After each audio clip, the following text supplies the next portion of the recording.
Could voting irregularities, including allegations of voter coercion, lead to the downfall of Premier David Evy's NDP majority government? I'm Drea Humphrey with Rebel News, about to bring you an interview with the face of that question. Former Conservative Party of British Columbia candidate Hanvir Randhawa, who just filed a legal petition seeking to have the courts declare that the results for the Surrey-Guildford riding that he narrowly lost by only 22 votes post a judicial review be deemed invalid. Look, this doesn't add up. Election BC doesn't deliver ballots to addictions and recovery facilities. Voters must individually request ballot packages. It's time for the RCMP to get to the bottom of this. We must protect our democracy. We must protect our votes. Justice must be served.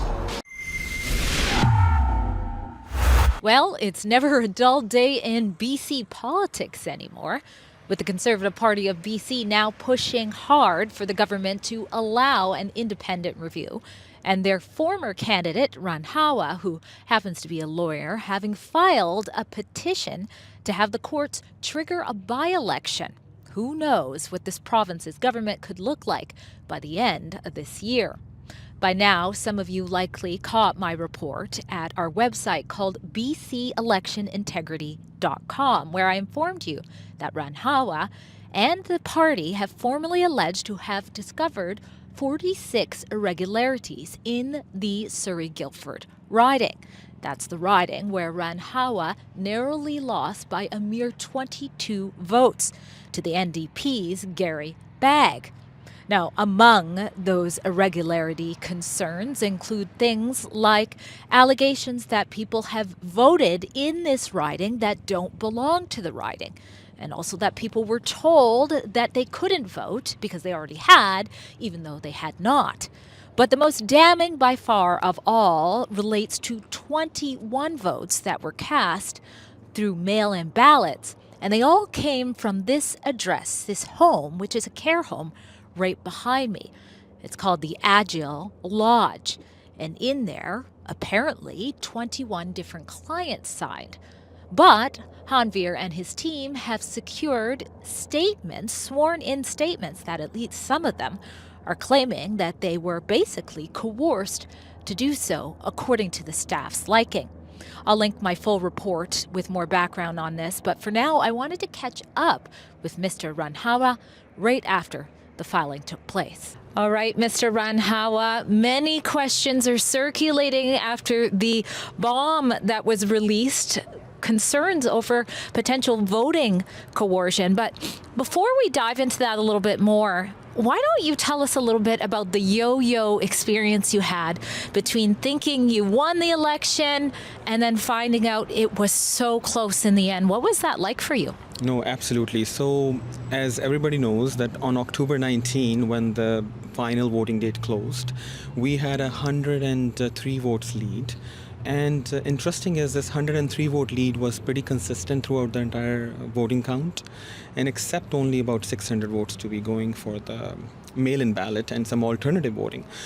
So, of course, at that time, a lot of people thought global news and everyone declared that it's been concluded. But when the 630 odd votes only, they were opened, the lead pretty much shrunk to 0 and switched to the other side by 21 initially. So it was 27 actually initially. Then they found some other mail-in ballot box, and then out of that we had 6 votes coming towards my way extra, so it became 21 vote lead. And then during the judicial recount, there was another 1 vote counted back, so 22. So final, it ended up in 22 vote lead. We asked for the voters list from Election BC, which they took almost a month plus. On November 22nd, they released the voters list. We asked for the list to be just characterized, broken down into which one were the votes which were casted through mail-in ballot, which were through alternative methods, so that we can do the review. And this review that you do as a candidate, this is your right. Under Section 150, you have 3 months from the contravention to bring a court application asking the election to be invalid. So it is a legal right. So in achieving that, you need to know who has cast the vote, so you can follow it. You can do your review, and if there is any irregularities, you can bring it to Election BC's knowledge, and also bring those irregularities finally to the court's attention with a petition, which we have already filed now, and then have the court rule on it that the election is invalid. That's exactly how we followed it.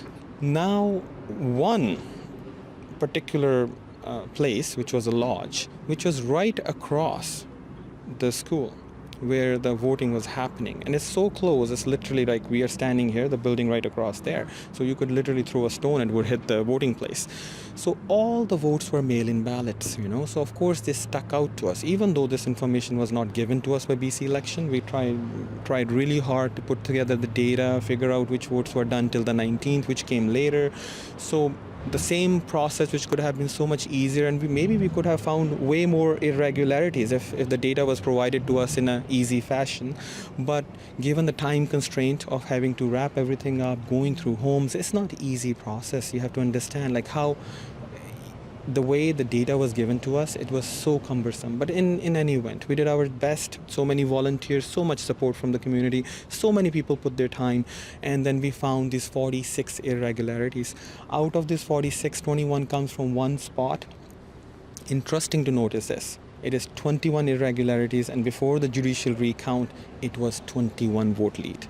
So it could be a coincidence, anything is possible in this world, but that's insane. If 19,000 plus people are casting votes, but the irregularities are 21 from one spot, and 21 is the lead.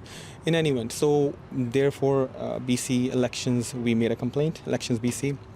And that complaint outlined what a couple of people from the lodge has given in writing, that this is what happened, this is what their experience has been. One thing is very important, Tree, that is this, that I have gone through all the case law in the past. There is not a single case I could find where voter intimidation has come on the surface in these kind of petitions. Yes, there has been contraventions, irregularities, somebody not living in the residence, voting, but actually someone forcing someone or intimidating someone or guiding someone to do certain things, that is the first time I believe the court's going to hear. And that even one contravention could be enough to go over the magic test of numbers, because the problem is that just puts the whole credibility into question, and there's so many other lodges or similar institutions. So that's why Mr. Rustad from the Conservative Party of BC in his last report as well, and he has asked for an independent investigation. Independent investigation does what? And why are we hesitant to do it? It doesn't make any sense, because it brings credibility to the table.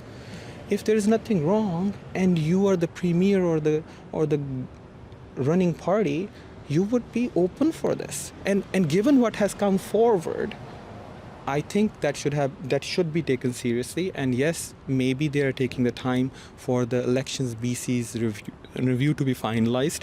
But today is the 15th. We filed it on the 3rd, I think. It's been quite a number of days. The only thing I've heard back from them is that we will look into it. The only question I have left that I think the viewers would want to know about is the facilitator of this place has, I guess, contributed to the NDP a substantial amount of money and claims that it's completely normal for them to have ordered in these mail-in ballots on behalf of people. What do you make of those two things? Yes, that I believe that was researched by the Conservative Party of BC. They brought forward that contribution, which is almost $1,400. On the surface, of course, it doesn't look good, right? Like, for example, if I am I'm supporting you as a party, but then these are the kind of things which are surfacing from my location. So on the surface, it does raise problematic questions, right? So which is, of course, the investigation, other things will figure out.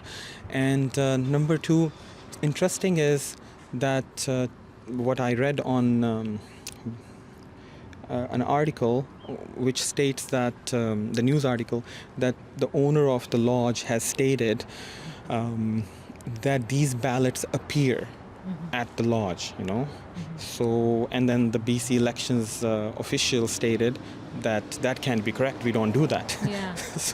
So it is going to be problematic. The people who have given the evidence, it's I'm very grateful that a couple of senior people actually did that. It is not easy if you really look at it.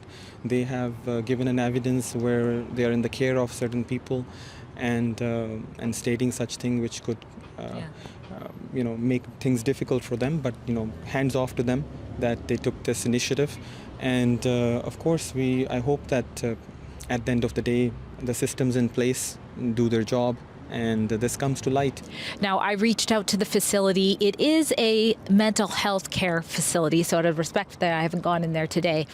They are currently getting all of the inquiries to go to Fraser Health. And look at the response I got from Fraser Health. They actually told me to talk to Elections BC for questions about a facility underneath them. It made no sense. Of course, I responded letting them know so, and hopefully I'll have an update for you soon.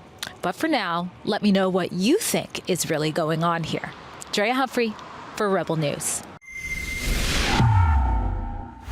In honor of truth and transparency, I've been following this election for you very closely at our special website called bcelectionintegrity.com.